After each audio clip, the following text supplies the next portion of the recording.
Duty পড়ে আমাদের দেয়াল মোছার জন্য। আমরা দেয়াল মুছতে আসি এসডি অফিস থেকে, পুলিশ থেকে আমাদের সঙ্গে, আমাদের ম্যাজিস্ট্রেট থেকে। আমার দেয়াল মোছা হয়ে যায়, তারপরে আমরা গাড়িতে যখন উঠি, গাড়ি থেকে ওই লোকাল তৃণমূলের লোকেরা এসে আমাদের গাড়ি থেকে নামিয়ে ফেলিয়ে মারো। কেন মারলো কেন? ওই যে আমরা দেয়াল মুছেছিলাম, আমরা বলছিলাম আমরা গভর্নমেন্টের স্টাফ, কোনো কথা শুনছিল না আমাদের। এটা কি সরকারি দেওয়া? এটা সরকারি দেওয়া, এটা পোস্ট অফিস। এটা মুছতে আপনারা এসেছিলেন? এটা মুছতে এসেছিলাম। মারধরের গল্পটা প্রথমেই ভিত্তিহীন গল্প।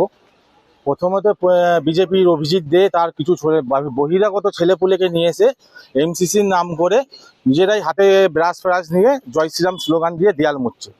ঝামেলা কি হয়েছে না হয়েছে আমাদের জানে না, আমরা পরে গিয়ে দেখেছি ওদেরকে দেয়াল মুছতে, আমাদের হট্টক, আমাদের ছেলেরা দেয়াল লিখবে রাত জেগে, আর বিজেপি এসে এমসিসির নাম করে সেন্ট্রাল বাহিনী সামনে দাঁড় করিয়ে দেয়াল মুছবে, সেটা তো আমাদের ছেলেরা মেনে নেবে না। আমাদের বিজেপির সঙ্গে হট্টক হয়েছে। নির্বাচন কমিশন যদি কোনো গল্প থাকে, সরকারি দোয়াল থাকে বা কেউ কমপ্লেন করে, নির্বাচন কমিশন মুছতে পারে, সেটা নিয়ে আমাদের কোনো বাধা নেই, দ্বিধা নেই।